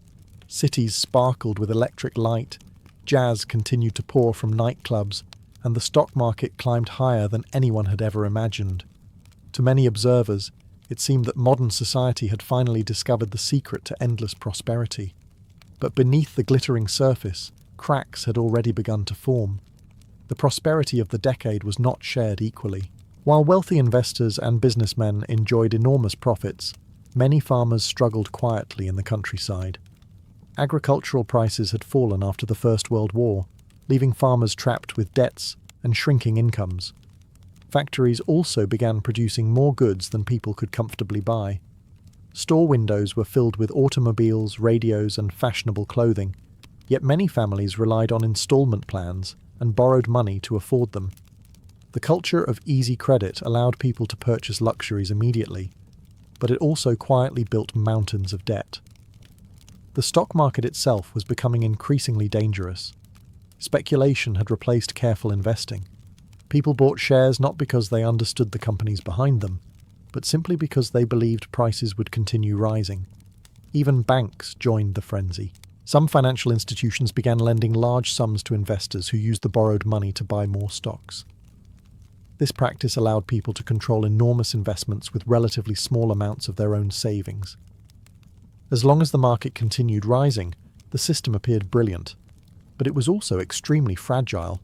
If stock prices ever began to fall, investors who had borrowed money would be forced to sell quickly. Those rapid sales could push prices down even further, creating a chain reaction that might spread through the entire financial system. Few people wanted to think about that possibility. The parties were too lively, the music too exciting, and the profits too tempting to ignore. Confidence ruled the decade. Newspapers celebrated the booming economy. Wealthy financiers appeared on magazine covers, praised as masters of modern prosperity. Crowds continued gathering outside brokerage offices to watch stock prices rise higher each day. The Roaring Twenties seemed unstoppable. Yet beneath the champagne, the music, and the dazzling lights of the era, the foundations of that prosperity were becoming dangerously unstable. By the autumn of 1929, the confidence of the Roaring Twenties had reached its peak. For nearly a decade, prosperity had seemed unstoppable. Cities had grown brighter, fortunes had multiplied, and the stock market had climbed so high that many people believed it could never fall. Investors spoke with absolute certainty about the future, convinced that modern industry and financial genius had created a permanent age of wealth. But confidence, as it turned out, was far more fragile than anyone imagined. In late October, the first signs of panic began to appear on Wall Street. At first, the changes were subtle. Stock prices dipped slightly, as a few nervous investors decided to sell their shares and take profits. Normally, such movements would have passed unnoticed. Markets always rose and fell a little. But this time, something was different. More people began selling. Rumours spread quickly through brokerage offices and crowded trading floors. Investors who had borrowed money to buy stocks suddenly realised that falling prices could destroy them financially. To protect themselves, they rushed to sell before losses became worse. The result was chaos. Thousands of shares flooded the market at once. Prices dropped rapidly. Within hours, fortunes that had taken years to build began to vanish. Crowds gathered outside banks and financial buildings in New York, desperate for news. Newspapers printed extra editions describing the dramatic collapse of the stock market. Inside the exchange, traders shouted orders while prices plunged faster than anyone could track. The crash did not destroy the world overnight, but it shattered the illusion that the prosperity of the 1920s would last forever. Banks began failing as loans went unpaid. Businesses closed when customers could no longer afford their products. Unemployment rose as factories reduced production. The glittering parties that had defined the decade slowly disappeared. Jazz clubs still played music, but the mood had changed. The laughter felt quieter. The confidence that had once filled every corner of society had faded into uncertainty.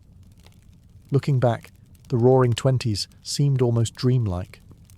For a brief moment, the world had believed it was entering an endless golden age of luxury and excitement, an era of wealth and celebration that echoed the extravagant confidence once seen aboard ships like the Titanic. But just as that great liner had struck the cold Atlantic unexpectedly, the decade's dazzling prosperity had collided with reality, and when the music finally stopped, a very different era was about to begin. In the ancient world, the education of a royal child began long before the child understood what a throne truly meant. From the moment a prince or princess was born, their life was shaped by expectation. They were not simply children growing up inside palaces. They were future rulers, individuals who might one day command armies, judge disputes, and negotiate with powerful rivals. Every lesson they received carried enormous weight. Ordinary children in ancient societies might learn basic skills from their parents. A farmer's son learned to work the fields. A craftsman's daughter learned the trade of her household. Their education was practical, built around survival and daily life. But royal children lived in an entirely different world. Their classrooms were palaces, temples, and private courtyards.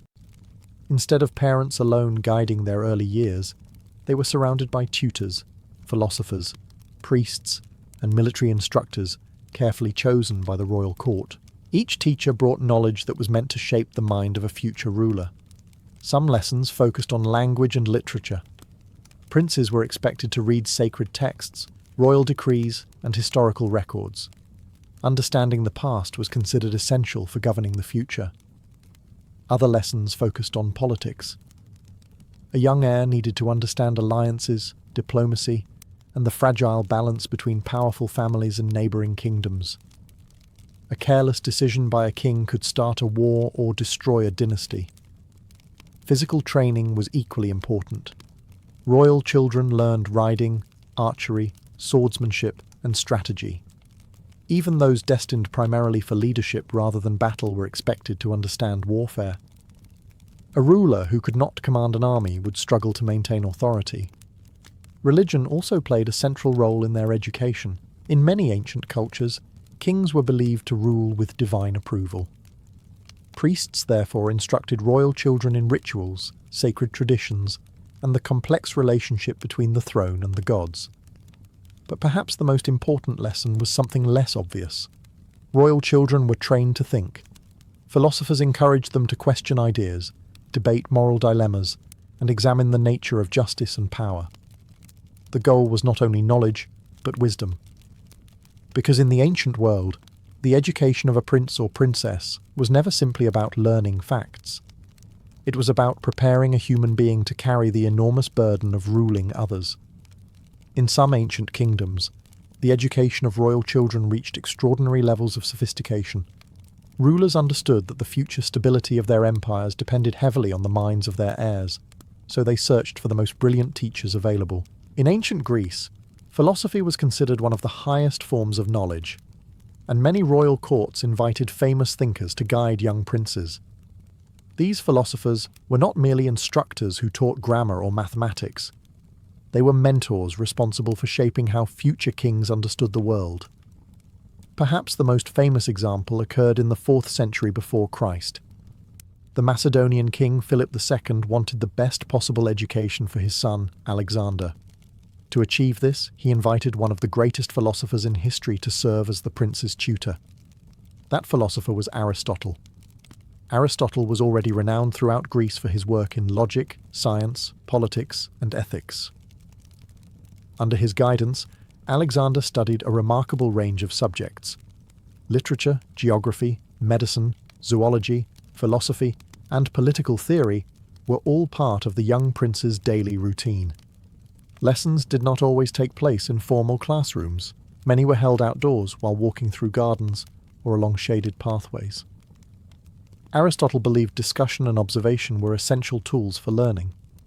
He encouraged Alexander to ask questions and examine ideas rather than simply memorizing information. This style of teaching had a lasting impact. Alexander developed a deep admiration for Greek culture, literature, and philosophy. Even during his military campaigns years later, he carried copies of Homer's epic poems and often discussed philosophical ideas with his companions. But philosophers also taught moral responsibility. They asked young rulers to consider difficult questions about justice, leadership, and the proper use of power. What made a ruler legitimate? How should a king treat conquered peoples? When was war justified? These questions were not theoretical. A prince might soon face such decisions in reality. Philosophers therefore acted as guides for the mind and conscience of future rulers. They hoped their lessons would produce leaders who governed wisely rather than simply ruling by force. Of course, history shows that even the best education could not guarantee perfect rulers. Yet the presence of philosophers in royal courts reveals something important about the ancient world. Kings understood that knowledge itself could be one of the most powerful tools of leadership. While philosophers shaped the minds of royal children, another group of instructors shaped their bodies. In the ancient world, a ruler was expected to understand war. Even kings who rarely fought personally needed to command armies, organize defenses, and make decisions that determined the outcome of battles. For this reason, the physical training of princes began early and continued throughout their youth. Royal education was never confined to books and scrolls. Young heirs were taken outside the palace walls to train in riding, archery, and combat. Skilled warriors served as instructors, teaching them how to handle weapons and move confidently on the battlefield. Horseback riding was especially important. Across many ancient civilizations, from Persia to Macedonia, cavalry played a crucial role in warfare. Princes therefore spent countless hours learning to control powerful horses, guiding them across difficult terrain while carrying weapons. Balance, strength, and discipline were essential. Archery was another fundamental skill. A future ruler needed to understand the weapons used by his soldiers. By practicing with bow and arrow, royal students developed both accuracy and patience, qualities equally useful in war and leadership. Swordsmanship training could be intense. Instructors taught princes how to hold a blade, how to strike, and how to defend themselves against an opponent. Wooden practice weapons were often used at first, but the lessons remained serious. Even in training, a careless movement could cause injury. Yet the purpose of this education was not simply to produce skilled fighters. It was meant to build courage. Ancient societies admired rulers who shared the dangers faced by their soldiers. Kings who understood the hardships of the battlefield earned greater loyalty from their armies. Some royal students embraced these lessons enthusiastically. Alexander of Macedon, for example, became an exceptional horseman and warrior during his youth. His famous horse, Bucephalus, was said to accept no rider except the young prince, a story that later symbolized Alexander's courage and determination. Military education also included strategy. Young princes studied famous battles from the past and learned how generals positioned their forces. They practiced planning attacks and defending territories, sometimes using models of landscapes to simulate real campaigns. By the time a royal heir reached adulthood, they were expected to possess both intellectual knowledge and physical confidence. Because in the ancient world, ruling a kingdom often meant leading an army, and a king who did not understand war could easily lose his throne. While Greek princes studied with philosophers and trained for war, royal education in ancient Egypt followed a very different path. Knowledge in Egypt was closely tied to religion. The pharaoh was not simply a political ruler. He was believed to be a divine figure, a living bridge between the gods and the people. Because of this sacred role, the education of royal children often took place within temple complexes, under the supervision of powerful priests. These temples were more than places of worship. They were centers of learning. Within their walls, priests preserved ancient texts, astronomical observations, medical knowledge, and sacred rituals that had been passed down for centuries. Only a select few were allowed to study these teachings. Royal children were among them. Young princes sometimes attended what historians call the House of Life, an institution connected to major temples where scribes and priests studied religion, science, and administration. These schools were not open to ordinary Egyptians. They were reserved for the elite. The lessons taught there were complex and demanding. Royal students learned to read and write hieroglyphs, one of the most intricate writing systems ever developed. They studied sacred myths, describing the gods and the origins of the world. They also learned rituals. A pharaoh was expected to perform ceremonies that honored the gods and maintained cosmic order. Priests therefore taught royal children the precise movements, prayers, and offerings required for temple rituals. Astronomy was another important subject. Egyptian priests carefully observed the stars, using them to calculate the flooding of the Nile and to determine religious festivals. Royal students studied these celestial patterns so they could understand the rhythms that governed Egyptian life. Mathematics and administration were equally vital. A ruler needed to manage land, organize labor, and oversee massive construction projects such as temples and pyramids. Understanding numbers, measurements, and record-keeping allowed royal heirs to govern effectively. Yet many aspects of this education remained secret. Priests guarded certain religious teachings closely, sharing them only with trusted initiates. Royal children who studied within temple schools gained access to knowledge that reinforced their sacred authority.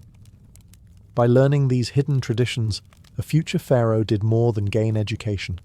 He inherited the spiritual legitimacy that supported the entire Egyptian kingdom. While Egypt trained its royal children within sacred temples, the Persian Empire developed its own remarkable system of royal education. The Persians believed that the character of a ruler was just as important as his knowledge. To govern a vast empire stretching from the Mediterranean to Central Asia, a king needed discipline, honesty, courage, and self-control. These qualities were not expected to appear naturally. They had to be taught carefully during childhood. Greek historians, especially Herodotus, described how Persian noble boys were educated. From the age of about 5 until 20, the sons of Persian elites attended what could almost be described as royal academies. These schools were not luxurious palaces filled with comfort. Instead, they were places designed to build strength and character. The lessons were surprisingly simple. According to Persian tradition, young nobles were taught 3 essential skills: to ride a horse, to draw a bow, and to speak the truth. Horse riding was vital because the Persian Empire relied heavily on cavalry. Royal children learned to ride across open plains and rugged landscapes, developing both confidence and physical endurance. Archery training followed closely behind. The bow was one of the most important weapons in Persian warfare. Princes practiced shooting at distant targets, learning patience and precision while mastering the weapon their soldiers would use in battle. But perhaps the most interesting lesson was honesty. Persian culture placed enormous importance on truthfulness. Lying was considered one of the most shameful behaviours a person could commit. Royal children were therefore trained to speak truthfully and keep their promises, qualities believed essential for a trustworthy ruler. Education also included moral instruction rooted in Zoroastrian beliefs. Teachers spoke about the struggle between truth and falsehood, good and evil. A future king was expected to protect justice and resist corruption, maintaining order within the empire. Physical endurance was another priority. Young nobles sometimes trained outdoors in difficult conditions. They rode long distances, hunted animals, and practiced surviving in harsh environments. These experiences were meant to prepare them for the hardships of leadership and war. Unlike the philosophical education of Greece or the priestly instruction of Egypt, Persian royal education focused heavily on character. The goal was to produce rulers who were brave, disciplined, and morally strong. Because in an empire that stretched across thousands of miles, the personal character of the king could determine the fate of millions. As the ancient Mediterranean world changed, the Romans developed their own approach to educating the children of powerful families. In Rome, education was closely connected to politics. The Roman Republic, and later the Roman Empire, depended on leaders who could speak persuasively, command respect, and navigate the complicated world of alliances and rivalries within the Senate and the army. For this reason, the education of elite Roman children focused heavily on rhetoric. Rhetoric was the art of public speaking. Young nobles spent countless hours learning how to argue a case, persuade an audience, and deliver speeches that could sway political decisions. A skilled speaker could win elections, defend himself in court, or inspire soldiers before battle. Teachers known as rhetoricians guided these lessons. Students practiced by debating historical events or imaginary legal cases. They learned how to structure arguments carefully, how to control their tone of voice, and how to present themselves with confidence before an audience. For the sons of powerful Roman families, this training was essential. Politics in Rome could be ruthless. Senators competed fiercely for influence and prestige. A man who could not speak effectively in public often struggled to advance his career. Roman education also included literature. Students studied the works of famous poets and historians such as Homer, Virgil, and Livy. By reading these texts, they learned language, history, and moral examples that were believed to shape their character.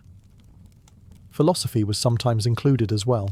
The Stoic philosopher Seneca, for example, later became tutor to the young Emperor Nero. Seneca hoped to guide the future ruler toward wisdom and restraint through philosophical teachings about virtue and self-control. Unfortunately, the results were mixed. Nero eventually became infamous for his cruelty and excess, a reminder that even the best teachers could not always shape the character of powerful rulers. Yet Roman education remained influential. Young nobles also trained physically through sports, riding, and military exercises. Like their Greek and Persian counterparts, they were expected to understand warfare and leadership. By the time a Roman aristocrat reached adulthood, he was expected to possess a wide range of abilities. He needed to read history, debate ideas, command soldiers, and speak confidently before the Senate. Because in Rome, power did not belong only to the strongest.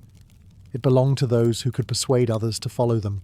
By the time royal children reached adolescence, their education expanded beyond philosophy, religion, and warfare. They also had to learn something equally important: how to survive the royal court. Ancient courts were complicated environments filled with powerful families, ambitious advisors, and rival factions competing for influence. A young prince or princess needed to understand this delicate world long before they inherited authority. Mistakes could be dangerous. Royal tutors therefore introduced lessons in diplomacy. Students studied how alliances were formed between kingdoms, how marriages could strengthen political ties, and how carefully chosen words could prevent conflicts from escalating into war. Conversation itself became a skill. Future rulers practiced speaking respectfully to powerful nobles while still maintaining authority. They learned how to listen carefully, observe hidden motives, and respond without revealing too much of their own intentions. These lessons often took place during real court gatherings. Royal children were expected to observe discussions between diplomats, ambassadors, and advisors. By watching experienced leaders negotiate treaties or resolve disputes, they gradually learned the subtle rules of political interaction. Court etiquette was equally important. A prince needed to know how to behave in public ceremonies, how to greet foreign envoys, and how to display generosity without appearing weak. Every gesture carried meaning in a royal court. Even body language mattered. Standing too proudly could be interpreted as arrogance. Appearing too humble might signal weakness. Tutors therefore coached royal students carefully, ensuring they understood the balance required to project confidence and authority. Marriage diplomacy also became part of their education. Royal children knew that their future marriages might be arranged to strengthen alliances between kingdoms. Princes and princesses were therefore taught foreign languages, cultural customs, and the traditions of neighbouring states. Understanding another culture could help prevent misunderstandings that might otherwise lead to conflict. But perhaps the most difficult lesson involved trust. Royal courts were famous for intrigue. Advisors might secretly pursue their own ambitions. Relatives sometimes competed for the throne itself. Young heirs needed to learn whom they could rely upon and whom they should watch carefully. This education prepared them for a harsh reality. Ruling a kingdom required far more than intelligence or courage. It demanded the ability to navigate a world of ambition, loyalty, and deception. And for a future monarch, mastering the politics of the court was often the difference between survival and disaster. As royal students grew older, their education increasingly centered on knowledge of the wider world. A future ruler could not remain ignorant of distant lands, rival kingdoms, or the ideas shaping foreign cultures. Understanding geography, history, and the traditions of other civilizations was considered essential preparation for leadership. For this reason, many royal courts developed impressive libraries. These collections were far more than decorative displays of scrolls and manuscripts. They served as repositories of knowledge gathered from across the ancient world. Histories, philosophical writings, religious texts, medical treatises, and works of poetry all filled the shelves. Royal students spent long hours studying these materials. In ancient Greece and later in the Hellenistic kingdoms, education often included the works of Homer, whose epic poems described heroes, wars, and moral choices. These stories were not read simply for entertainment. They were treated as lessons in courage, loyalty, and leadership. In other regions, similar texts shaped royal thinking. Persian princes studied records of previous kings and the traditions that governed their empire. Egyptian heirs learned sacred writings describing the duties of a pharaoh and the responsibilities of maintaining harmony between the gods and humanity. Libraries also introduced students to geography. Maps and travel accounts described distant territories, unfamiliar peoples, and trade routes connecting different parts of the world. This knowledge helped future rulers understand the political landscape beyond their borders.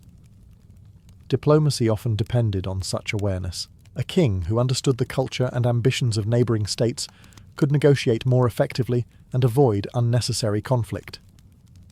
Some royal courts became famous centres of learning.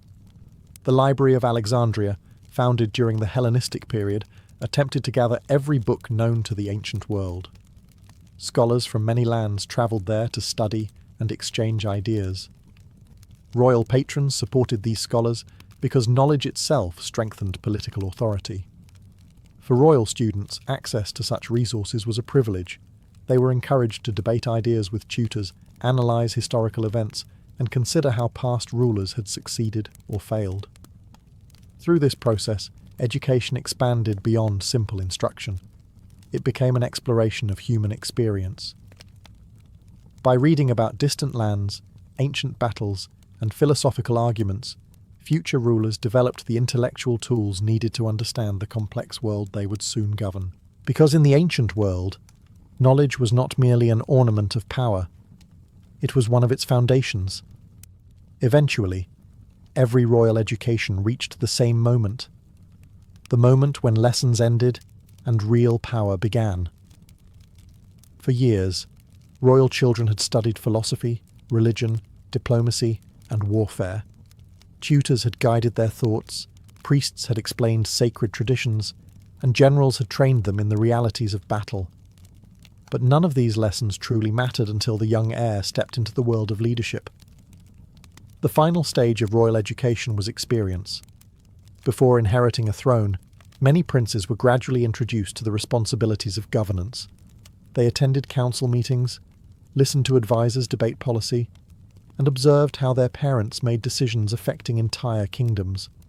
Sometimes they were given small tasks. A young prince might be asked to oversee a minor administrative duty, settle disputes between local officials, or accompany diplomats during negotiations with neighbouring states. These responsibilities allowed the student to practice ruling under the guidance of experienced mentors. Military leadership also became part of this final training. Some heirs joined military campaigns alongside seasoned commanders. They observed how armies moved, how strategies were formed, and how discipline was maintained among soldiers. In certain cases, princes were even allowed to command small units, testing their ability to inspire loyalty and make decisions under pressure. The results could shape their reputation for life. Alexander of Macedon first proved his leadership abilities by commanding cavalry in battle while still a young prince. His success earned the admiration of experienced soldiers, strengthening his claim to authority long before he became king. Yet not every royal student passed this test successfully. History offers many examples of rulers who received excellent educations but failed to govern wisely. Some lacked discipline. Others ignored the moral lessons their tutors had tried to teach. Power, after all, can reveal both the strengths and weaknesses of a person's character. For those who succeeded, however, royal education achieved its purpose. It produced leaders capable of navigating war, diplomacy, religion, and politics in a complex and often dangerous world. In ancient societies, where the fate of nations rested in the hands of a single ruler, education was never treated lightly. It was the careful preparation of a human mind for the enormous responsibility of power. And when a prince finally ascended the throne, every lesson from childhood would shape the decisions that followed.